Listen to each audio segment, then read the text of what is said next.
se perguntou por que as pessoas te procuram tanto para resolver algumas coisas? Para resolver coisas que elas não conseguem resolver sozinhas? Você já se viu preso em meio a circunstâncias que você não procurou, mas simplesmente caíram no seu colo e você olhou à sua volta e falou: meu Deus, por que eu atraio esse tipo de coisa? Alguém já se fez essa pergunta? Parece que esse tipo de gente só me procura, parece que só tem eu. De repente você olha para a tua casa e as pessoas vão até você e você fala: cara, de repente eu sou o menos recomendado para resolver esse problema. Mas tem horas que a gente é pego nessas condições e a gente pergunta ao Senhor: Deus, por que essas coisas acontecem comigo? Por que esse povo vem até mim? Por que essas coisas... Por que esse tipo de gente me procura?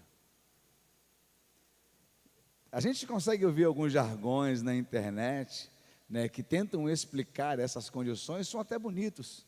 Pode acender um pouco a luz, tá, Mateus? Isso. É até bonito alguns jargões que a gente encontra na internet em relação a isso, né, que essa frase não é minha, tá, Lucas? Não adianta anotar, não, tá? Que coisas do tipo, suas cicatrizes, não, acho que essa aqui é minha, né? As suas cicatrizes servirão para sarar aqueles que ainda sangram. Fiz agora isso aí, mas é parecida com outro. Mas as pessoas vão olhar para aquilo que você já viveu e vão de repente olhar para você e vão falar: cara, como é que ele conseguiu escapar? Como é que ele conseguiu sair? Como é que ele conseguiu resolver? E eu preciso estar perto de gente assim. As pessoas às vezes procuram você porque elas têm problemas similares a você. Eu não sei se você já experimentou isso, né? Quando você está doente, toda vez que você está doente, mal, está num processo de jejum e de oração, e falando o seguinte: olha, eu vou sair dessa, eu vou vencer, né? De repente chega alguém perto de você: poxa, será que você pode orar por mim, que eu descobri que eu estou doente, eu estou mal? Aí você não sabe se você ora por você ou se você ora pela outra pessoa. Alguém já viveu isso ou foi só eu? Né? De repente o teu casamento está mal, está sacudido, e você tem que cuidar do casamento de alguém. Quantas vezes eu e Joana, às vezes a gente briga também, tá, gente? É normal o casal se espetar. A gente se espeta porque a reconciliação é melhor do que o espeto, né? A gente às vezes se desentende também, mas o ato de você olhar, reconhecer o erro, pedir perdão e falar: olha, foi mal, vamos continuar, isso é nobre, né? E às vezes a gente está mal e chega alguém falando: pô, está tão ruim lá em casa. Aí você olha e fala assim: vamos tomar um café lá em casa para tu ver. Porque tem dia que a gente sabe que a gente é de carne e osso, a gente passa por condições semelhantes a de todo mundo, mas a gente fica perguntando: por que esse tipo de coisa acontece comigo? Eu quero convidar você a ler um texto no livro do profeta Ezequiel, no capítulo 37. Ezequiel 37. Obrigado.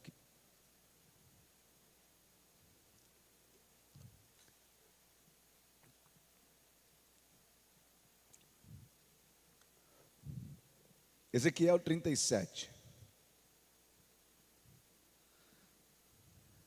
Veio sobre mim a mão do Senhor, e Ele me levou pelo Espírito do Senhor e me deixou no meio de um vale que estava cheio de ossos, e me fez andar ao redor deles. Eram muito numerosos na superfície do vale e estavam sequíssimos.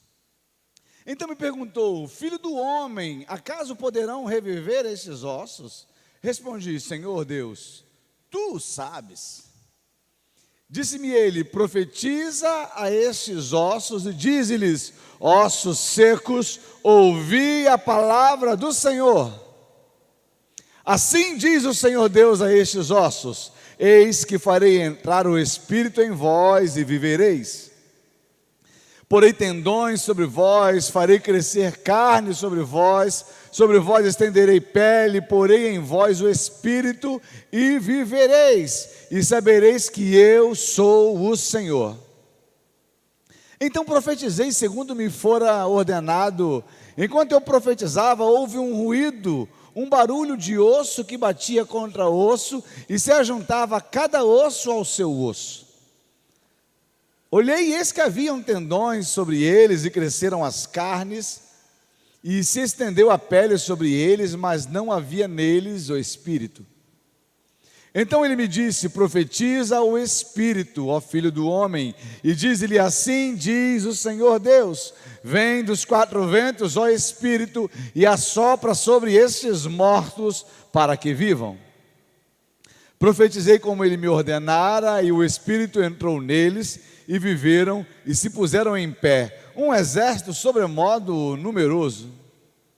Então me disse: filho do homem, esses ossos são toda a casa de Israel. Eis que dizem: os nossos ossos se secaram, e pereceu a nossa esperança, estamos de todo exterminados. Portanto, profetiza e diz-lhes assim: assim diz o Senhor Deus: eis que abrirei a vossa sepultura, e vos farei sair dela, ó povo meu, e vos trarei a terra de Israel. Sabereis que eu sou o Senhor, quando eu abrir a vossa sepultura, e vos fizer sair dela, ó povo meu. Amado Deus, eu te agradeço por essa oportunidade de ler esta palavra, de compartilhar esse texto, de compartilhar, ó Pai amado, esse relato bíblico. E eu te peço, Pai, que o Teu Espírito fale aos nossos corações esta noite. Estamos desejosos de ouvir a Tua voz, estamos desejosos de ser tratados pelo poder do Teu Espírito. Fique à vontade em nosso meio, Pai. Eu faço esta oração em nome de Jesus. Amém e amém. Bem, no texto que nós vemos uma visão que Ezequiel teve junto com o Senhor. E o texto diz que Ezequiel foi levado pelo Senhor para um vale cheio de ossos secos. Ezequiel possivelmente foi levado para um cemitério ou um local de mortos, um local de batalha. Um vale era um lugar cercado por duas montanhas, era uma fila. Era um caminho entre duas montanhas, e certamente um vale, numa estratégia de guerra, seria um lugar de emboscada, seria um lugar fácil de ser pego de surpresa. Então Ezequiel, ele é levado pelo Senhor a este lugar, e ele contempla estes ossos, contempla este vale, e o texto diz que o Senhor olha para ele e diz: está vendo esses ossos secos? Eles podem voltar a viver. Ezequiel disse para o Senhor o seguinte: Senhor, Tu o sabes, não sou eu quem posso dizer, mas eu digo que o Senhor é quem sabe. E ele diz: então, filho, profetiza sobre esta condição. O texto diz que Ezequiel profetizou conforme o Senhor lhe havia ordenado, e tudo quanto o Senhor falava, Ezequiel repetia, e quando ele repetia, acontecia. Após o corpo estar totalmente formado, com tendões, com carne, músculos, com tudo, ainda eram substâncias inanimadas. E o Senhor pergunta: por acaso poderão reviver estes mortos? E ele disse: Senhor, Tu o sabes. Então profetiza o Espírito, diga: vem dos quatro cantos, ó Espírito, assopra sobre esses mortos para que vivam. E o Espírito veio, tornou aqueles homens de pé, e ele disse: assim é a nação de Israel. Nesse tempo, Israel vivia um tempo de batalha, e possivelmente foram um momento de derrota na vida deste povo. E o que o profeta estava vivendo diante do Senhor era uma palavra de restauração, uma palavra de reanimação, uma palavra de vida, uma palavra de esperança. Havia esperança para aquilo que havia se perdido, para aquilo que estava derrotado. Eu não sei você, mas eu já andei num cemitério e a gente não se sente feliz no cemitério, porque a gente entende que ali muita coisa boa morreu. A gente entende que ali muitos projetos fantásticos foram embora, muitas famílias foram destruídas, as flores que nascem no cemitério são regadas por lágrimas de sofrimento. A gente olha para aquele lugar e vê que aquele lugar não é um lugar bom de se andar. Andar em meio à morte não é para qualquer um. Mas tem horas, o texto diz que o profeta foi enviado para este lugar. Nesse lugar, possivelmente, muitos projetos cessaram, algumas pessoas, elas foram presas e foram derrotadas nesta batalha. Ezequiel não foi para esse lugar porque ele quis. Se você prestar atenção no texto, Ezequiel não pediu para Deus levar ele para esse lugar, mas o Espírito do Senhor o levou para este lugar. A poderosa mão de Deus levou um profeta para o meio do caos. De repente você está se perguntando: Senhor, por que eu estou vivendo tudo isso que eu estou vivendo, acompanhando o sofrimento de pessoas tão especiais, pessoas que eu amo? Lembra da nossa conversa, como nós começamos a mensagem de hoje? De repente você está dizendo: Senhor, por que logo eu, para acompanhar essas pessoas num momento tão difícil? Por que tem que ser eu? Eu vou dizer para você que a resposta está disponível na mensagem desta noite. E eu queria convidar você a acompanhar em cada detalhe esta mensagem. A primeira coisa que eu quero compartilhar contigo é que profetas sempre foram enviados para o meio do caos. Você é um profeta. Diz para quem está do seu lado: você é um profeta.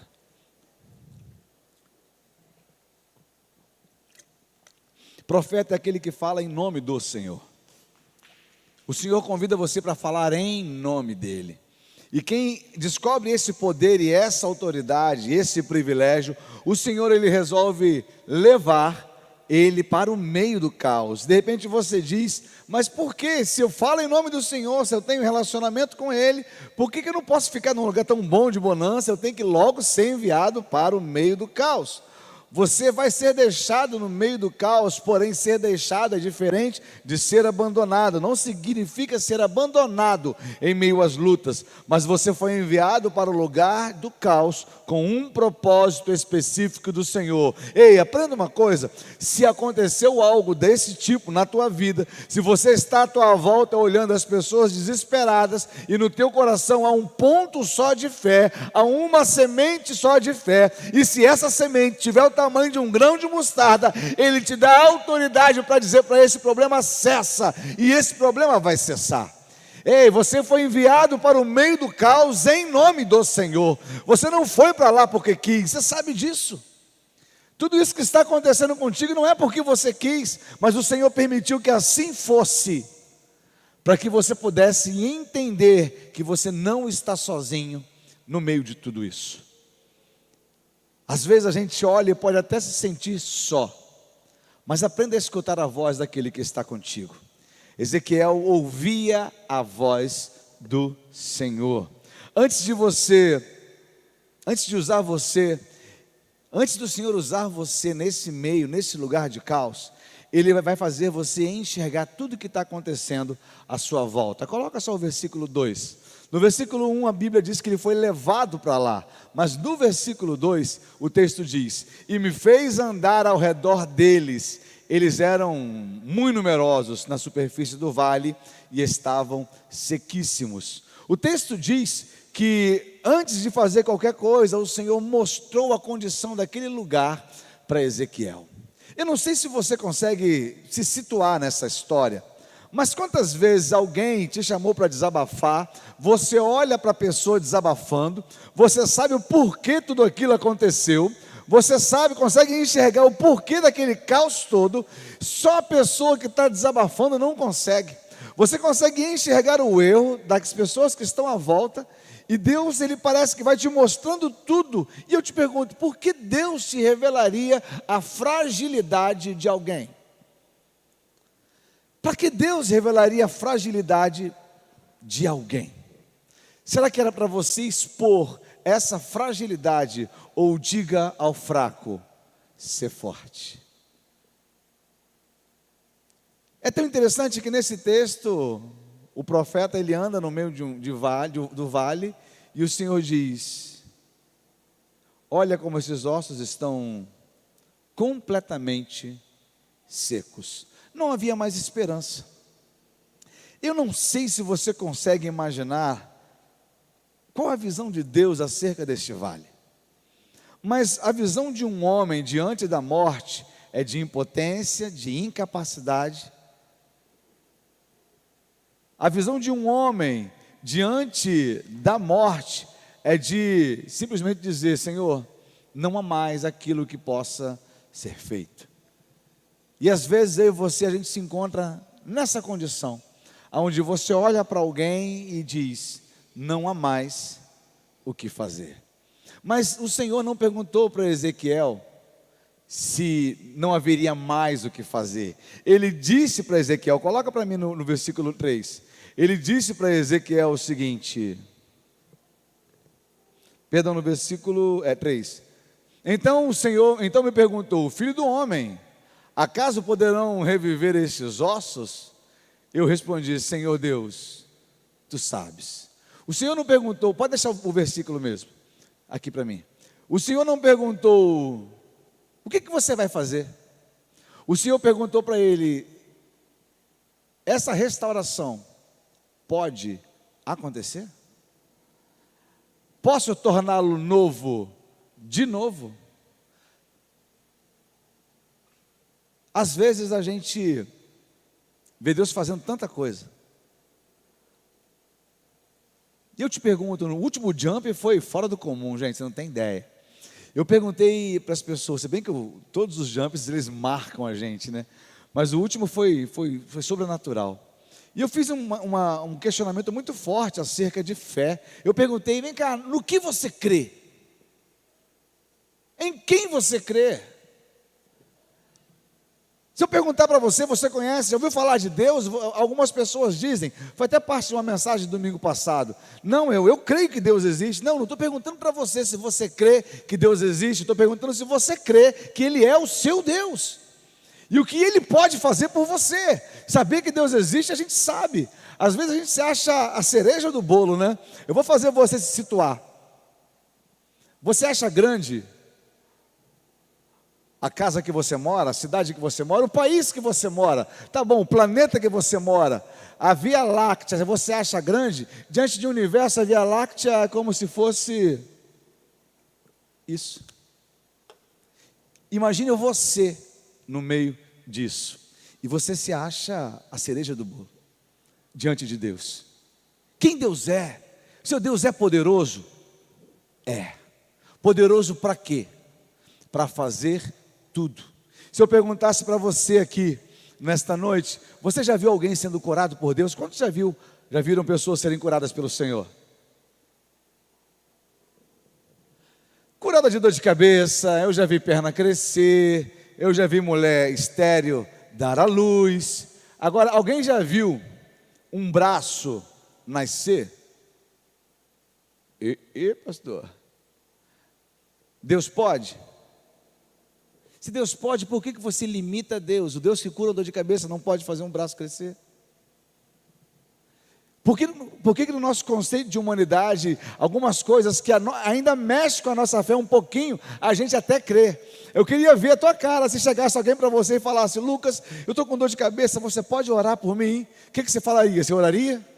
Lógico que oraria. E se a pessoa: nossa, Lucas, eu fui curado, agora eu queria tanto que meu braço nascesse, você pode orar também agora? Que é isso, pastor? Estou falando de um braço de alguém que está vivo. Fala de carne, tendão e músculo de um monte de osso que já morreu. Fala de condições que não tem mais jeito de voltar à existência. A gente está diante de um Deus que pode tudo. Ele pergunta a Ezequiel: por acaso esses ossos podem voltar a viver? Antes de Deus fazer qualquer coisa na tua vida, Ele vai te situar no ambiente em que você está. E aparentemente o ambiente onde a gente está, por muitas vezes você vai dizer: isso é impossível para acontecer. Ei, para Deus nada é impossível. Não sei como você chegou aqui esta noite, não sei como está o teu coração essa noite, mas eu creio num Deus que para Ele nada é impossível. Aprenda uma coisa: se você está vivendo no meio com essas pessoas, neste local de tormento, se elas dizem para você: eu estou vivendo num inferno, a tua boca de profeta é dizer para ela: ei, eu estou aqui contigo para abrir a porta do céu para você, para tirar você deste inferno e te colocar num lugar de paz. Deus te enviou para o meio desse caos para você aprender a se posicionar. Quem você é diante do Senhor? Quem você é? Mais um chorão em meio a toda essa gravidade toda? ou alguém que resolveu e que decidiu se manifestar em nome do Senhor? Mais um corajoso, valente, ou mais um covarde que crê que Deus não pode fazer? Crer que Deus não pode, isso é um absurdo, cara. Crer que Deus não pode. Repita comigo: para Deus, nada é impossível. Nos versículos 3 e 4, no versículo 4 agora. Disse-me ele: profetiza a esses ossos, e diz-lhes: ossos secos, ouvi a palavra do Senhor. O ambiente não foi criado para mudar você, mas você foi enviado para mudar o ambiente. O ambiente onde você está, ele não foi criado para acabar contigo, mas você foi enviado para este ambiente, para mudar as circunstâncias. Ei, todas as vezes que a luz chega nas trevas, não é as trevas que ofuscam a luz, mas é a luz que acaba e dissipa com as trevas. Se Deus te levou para este lugar, desculpa, meu querido, este lugar não foi criado, essa condição não foi criada para envergonhar você, mas você foi enviado para mudar esta condição. Algumas vezes você já encontrou alguém muito mais quebrado do que você, e você abandonou a sua dor para chorar a dor do outro. Mas eu quero dizer para você que você precisa chorar a dor do outro, mas depois convidar ele: ei, eu quero te convidar para sorrir a minha alegria, o teu tempo de deserto acabou. Deus tem procurado profetas neste tempo que estão dispostos a mudar a realidade à tua volta. Tem muita gente que já se acostumou com a morte, tem muita gente que já se acostumou com o fracasso, tem muita gente que já se acostumou com a miséria, tem gente que já se acostumou com as brigas, já se acostumou com a vida ruim, tem muita gente que já está decorando o cemitério, porque sabe que um dia vai terminar ali. Ei, o Senhor está mexendo contigo esta noite, está dizendo para você essa noite: ei, acorda, profeta. Existe um Deus que quer embasar as tuas palavras. O Deus que te enviou para esta condição, Ele quer dar base para você. Às vezes a grandeza dos problemas, elas tentarão ofuscar o tamanho do seu Senhor. Quantas vezes, cara, você olhou alguém e falou: não dá.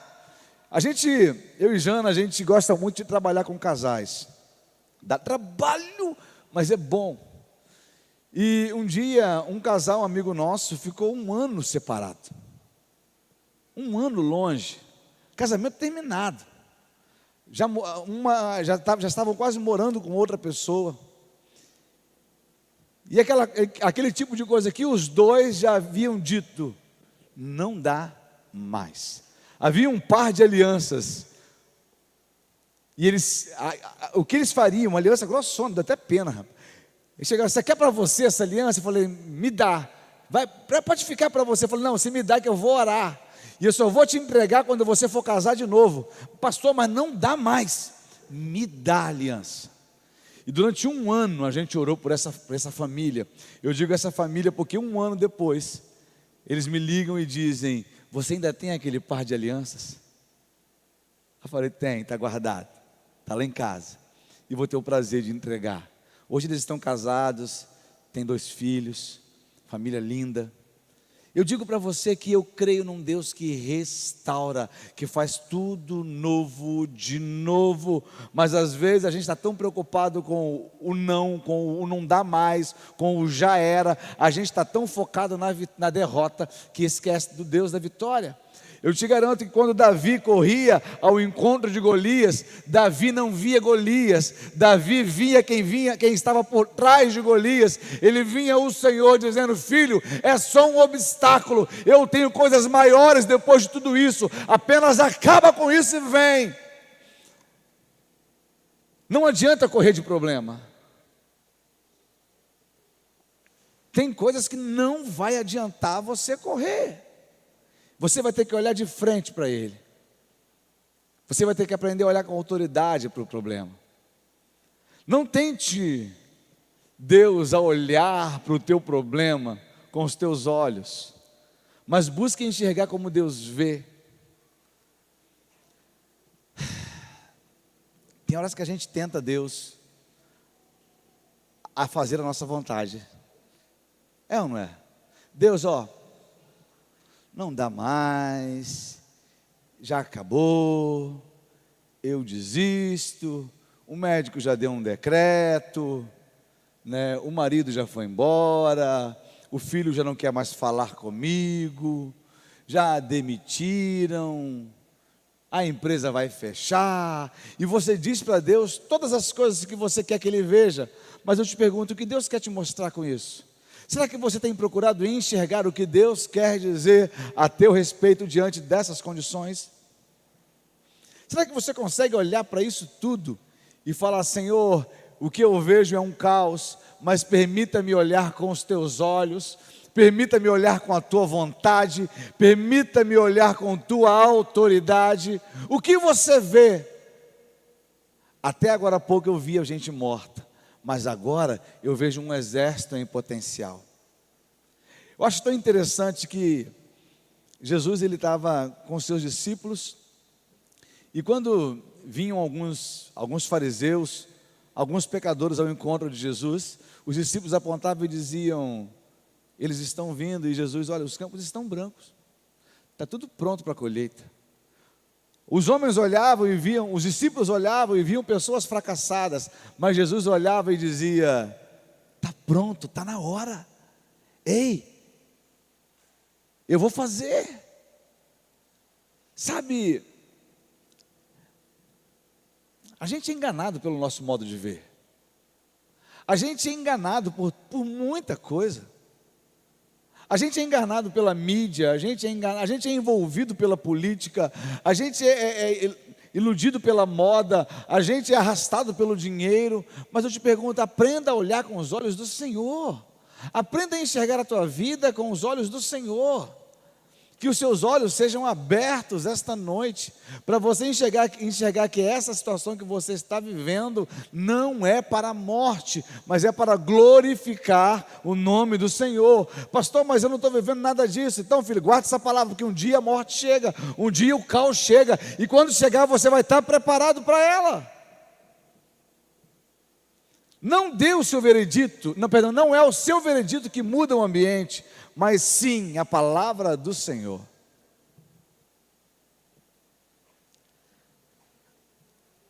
Não é o seu coração que vai mudar as coisas à sua volta. De manhã aqui na consagração a gente falou sobre Manassés e Efraim.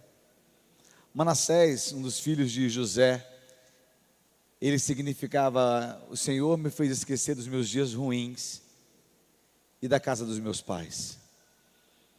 O interessante é que quando ele põe esse nome no filho dele, ele estava num momento muito bom. Havia muita comida no Egito.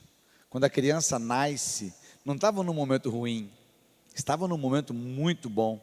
E eu estava compartilhando agora há pouco com um amigo, antes de começar o culto, e eu falei de manhã também, e esse é só um spoiler da mensagem do domingo que vem, para você voltar domingo que vem, né? Nunca tome decisões em tempos, decisões fatais, decisões mesmo, de qualquer forma, em momento difícil. Aprenda a tomar decisões em momentos bons, para que tudo permaneça bom.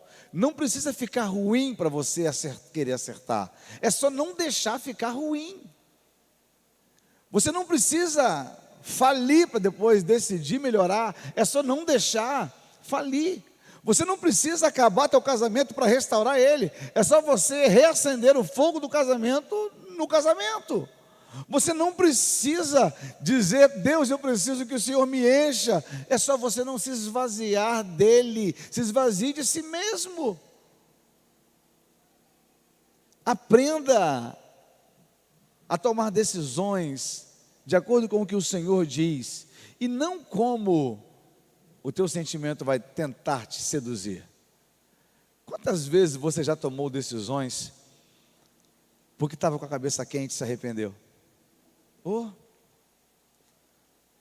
Mas a flecha lançada e a palavra dita, elas não voltam atrás. Agora, quando o Senhor manda você dizer alguma coisa: assim diz o Senhor, não tenha medo, porque a partir daí já não é a tua palavra, mas é a palavra daquele que te enviou. Quando Deus chegar para você e falar: diga a este coxo que se levante, Não é você quem vai levantá-lo, mas é a palavra daquele que te enviou quem vai fazer isso. Quando Deus te enviar para um casamento que estava destruído e todos disserem para você, não dá mais jeito, ei, não foi você que foi enviado para ir, mas o Senhor te enviou para este lugar, e a última palavra é sempre do Senhor. Ah, mas você não sabe o que aconteceu. Eu não estou preocupado com o que aconteceu, eu estou preocupado com o que Deus está querendo fazer acontecer a partir de agora, a partir de hoje. A nossa palavra é movida por emoções, mas a palavra do Senhor é revestida de autoridade.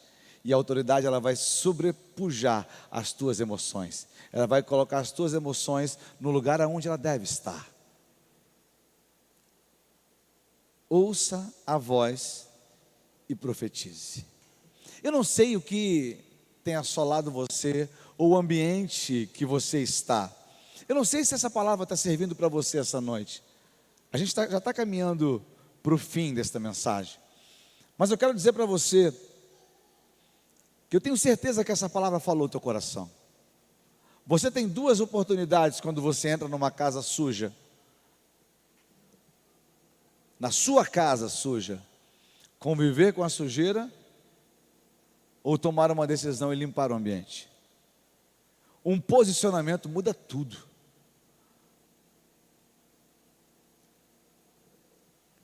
Eu sei que essa palavra falou contigo essa noite.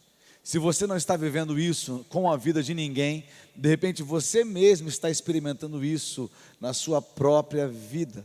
Então não ouça a voz do Senhor e não ouça a voz das circunstâncias. Na atual conjuntura do nosso país, deixa eu dizer para você uma coisa, seja sincero com você mesmo. Que esperança você tem da gente se abraçar de novo?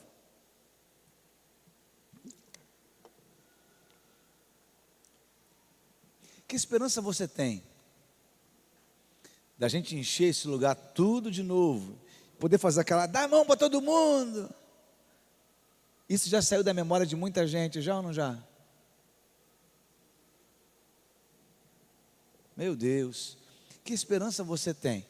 Porque você olha a televisão e as pessoas dizem, não, o vírus está mutando, olha, tal país abriu, fechou de novo, essas condições não são favoráveis, está vindo uma fome por aí, tudo está para... Ei, não ouçam o mundo, ouça o Senhor. Eu vi uma reportagem essa semana de uma igreja nos Estados Unidos que reabriu as portas e batizou 1000 pessoas, porque o povo está vindo. A gente cresceu no meio da crise. Esse lugar, a nossa igreja avançou no meio da crise.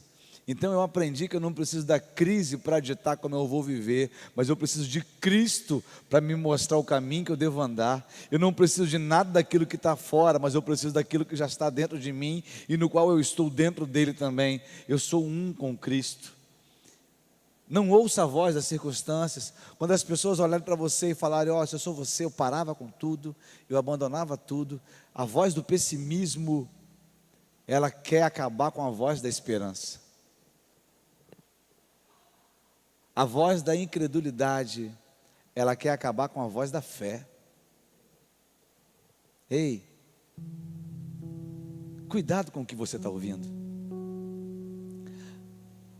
Às vezes as pessoas têm tantas boas intenções em querer fazer você caminhar para longe do vale.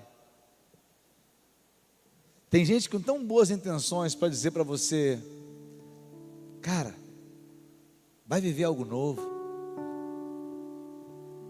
Isso nunca vai poder reviver. Ei, larga tudo e vai embora. Tem gente com até boa intenção. Mas o que Deus fala acerca de tudo isso? O que eu quero convidar você para a gente encerrar essa mensagem de hoje é: ei, o que você está vivendo? O que você está enfrentando? A pergunta que eu quero deixar para o final dessa mensagem é: o que Deus diz a respeito de tudo isso que você está vivendo. Ah, pastor, mas fulano, não estou perguntando o que fulano está dizendo, mas o que a palavra diz, o que os céus estão sussurrando para você acerca disso. Pare de ouvir as circunstâncias e ouça o Senhor.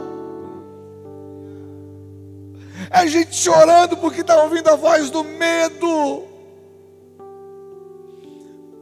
É gente se matando porque não escuta a voz do amor que diz: filho, eu estou aqui. É gente abandonando a igreja porque ouve voz de pessoas, mas não ouve a voz de Deus. Ouça a voz do Senhor. O que Ezequiel fez foi muito simples. Ele só ouvia o Senhor falando, e ele falava aquilo que o Senhor disse para ele. O Senhor está falando com você esta noite, e Ele só manda você falar aquilo que Ele está dizendo a você, nada mais, nada menos, apenas assim diz o Senhor.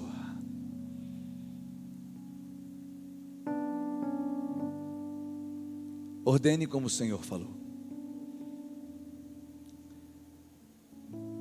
Hoje de madrugada, ontem de madrugada o Senhor me acordou. Madrugada não, ontem era cedo. Se bem que depende do que é madrugada para você, né? Mas ontem, eu durmo 1h da manhã, mais ou menos. Então madrugada para mim às vezes é 7.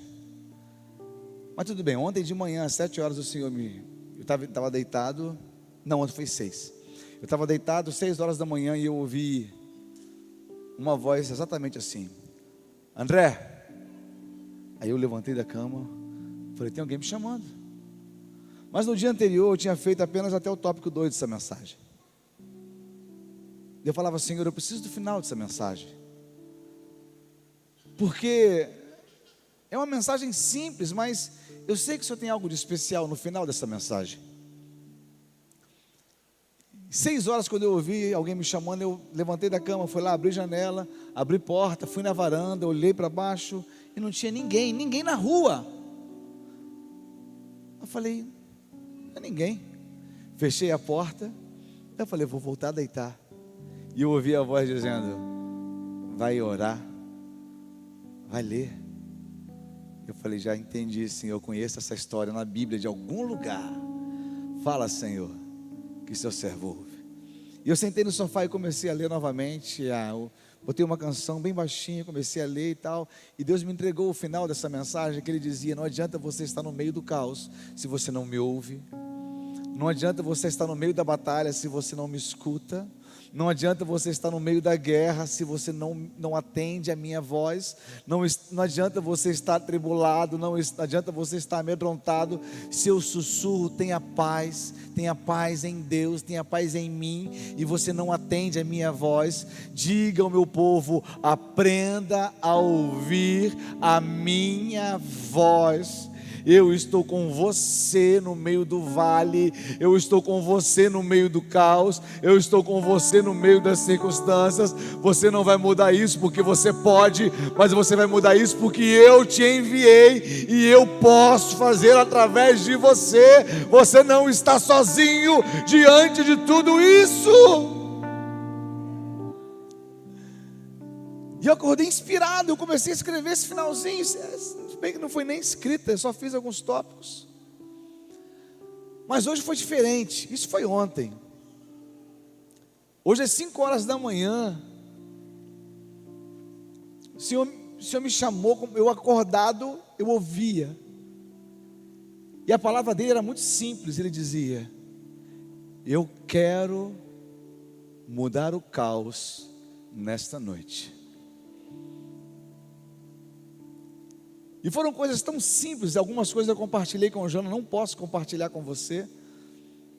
Compartilhei com o Jana e com o Gabi, minha família. Coisas que o Senhor falou ao meu coração que faria. Mas uma das coisas que o Senhor falou ao meu coração, Ele dizia o seguinte: eu quero curar pessoas esta noite, neste lugar. Eu falava: Senhor, isso é muito forte. Aí Ele: depende, forte para você, mas e para mim? Senhor, isso é muito poderoso. Eu falei, e ele falava: sim, porque eu sou poderoso. Eu falava assim, mas como que eu vou fazer? E aí ele, você não vai fazer, porque quem vai fazer sou eu. Eu falava, então eu vou orar. Aí ele, então ore.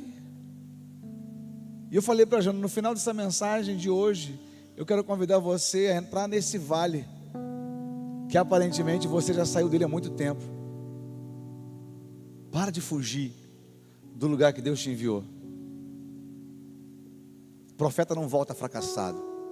Profeta ele só volta para casa depois de ter dito, assim diz o Senhor. Vou compartilhar uma coisa que aconteceu contigo, ainda dá tempo, são 6:30 ainda. Há uns 2 meses, 1 mês e meio atrás, a gente estava aqui na igreja, 2 meses atrás, a gente estava aqui na igreja, e aconteceu algo muito interessante. A gente estava num culto desse gostoso, estava todo mundo junto aqui, e acabou o culto, eu estava descendo naquele cantinho, quando eu desci a rampa ali, um rapaz de boné e de máscara me parou no canto, e falou, pastor, eu preciso falar com o senhor. Aí eu disse para ele, pois não. Eu sou missionário, eu moro no Acre, e Deus me mandou do Acre para cá, para o Rio de Janeiro, com uma palavra para alguém. Eu vim do Acre para o Rio de Janeiro sem gastar R$1 do meu bolso. Deus, Ele me sustentou em tudo. Eu cheguei ontem, e eu estou rodando o Rio, e Deus não é Rio, é Angra, e eu vim para Angra. E eu estou andando em Angra, eu olhei várias igrejas em Angra, e eu não achava para quem, e Deus me mostrou esse lugar, eu entrei por essas portas, e quando eu entrei por essas portas, eu comecei a observar as pessoas, porque Deus falava que era aqui, e eu comecei a observar as pessoas, e daqui a pouco o Senhor subiu para pregar, e o Senhor falou, é para o meu filho. Então, pastor, eu vim do Acre aqui para trazer uma palavra para o Senhor. Eu olhei para ele, então diga a palavra. E ele falava, olha, eu não sei o que você espera, mas o Senhor mostrava você mudando a cidade em nome dEle. Deus me mostrava algo grandioso surgindo a partir daqui deste lugar. Mas Ele mandava dizer para você uma coisa, não fuja dos princípios pelo qual Ele te levantou aqui neste lugar, não fuja dos propósitos pelo qual Ele te levantou aqui neste lugar, cative as pessoas com o amor que Ele cativou o teu coração, porque se você fizer assim, nada vai poder segurar aquilo que Deus vai fazer nessa cidade. Ele olhou para mim, agora eu posso voltar para casa, agora eu posso voltar para o Acre. Eu dei um abraço nele, eu não consegui olhar no olho dele, e eu virei para falar com alguém. Quando eu virei para procurar o menino, cadê o menino? O povo queria falar comigo, eu falei, não, ninguém fala comigo não, eu saí andando, cadê o menino, cadê o menino, cadê o menino, cadê o menino?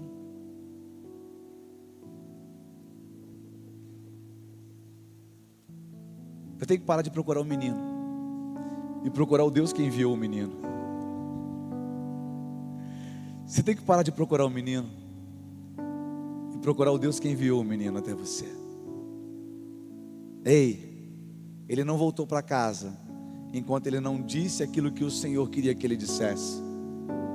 Para de fugir do seu problema, olha para ele e diz, hoje o Senhor mandou falar contigo, olha para mim, miserável, assim diz o Senhor, assim diz o Senhor.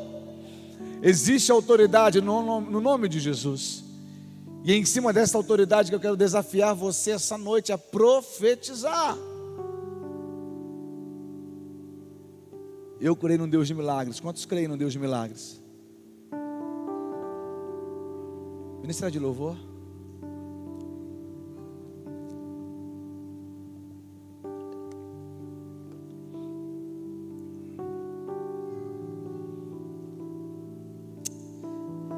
Ah, Jesus. Tem uma coisa que eu vou ser bem